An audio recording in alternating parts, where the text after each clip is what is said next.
Neighbors Who Care is a nonprofit that helps seniors to be more independent. The organization is looking for volunteers over the summer to provide transportation for seniors to medical appointments and grocery shopping. To learn more, we welcome Cheryl Keamy. She's the Executive Director of Neighbors Who Care. Good to have you here. Welcome to Arizona. Great to be here. Thank you for having me. Give me a better definition of Neighbors Who Care. Neighbors Who Care is an agency that is set aside about 13 different services so that the folks in a 32 square mile area down in Sun Lakes, South Chandler area can age in place for as long as safely possible. And we celebrate 30 years this year. And we've been doing these volunteer services with the generosity of volunteers in our community for the last 30 years.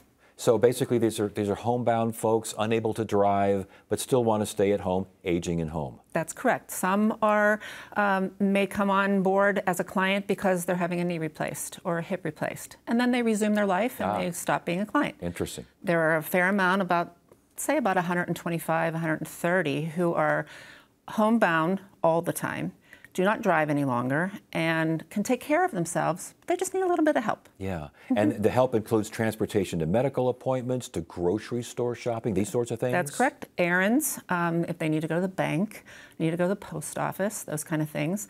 We also offer small home repairs. We have some handymen who volunteer their time, and they'll come and change a light bulb, or they'll put a new filter in for their heat pump. Yeah. And we also do some folks who can't see to read maybe important documents.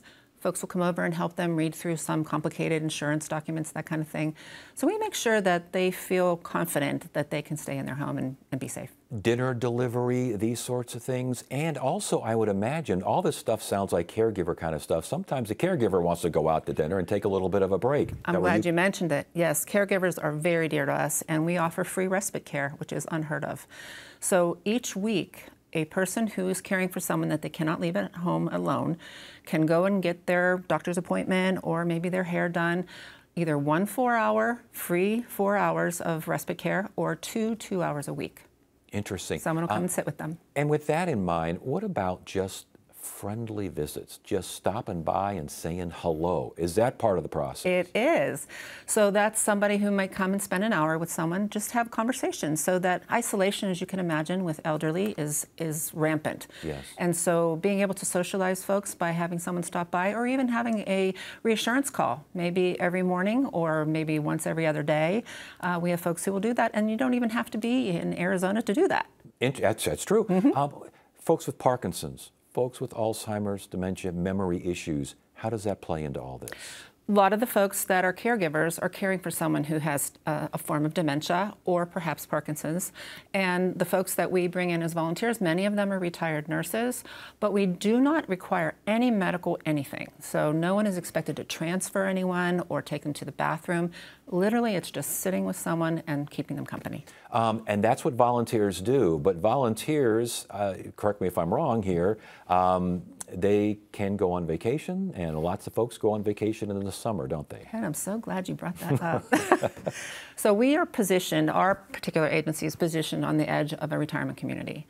So there's about 12,500 homes right at the end of where we are in Maricopa County, and a lot of them are still snowbirds. Some of them have homes back in Nebraska or Kansas, and they go and spend the summer with their grandchildren, or they're on vacation, or they're just visiting people around the country this time of year.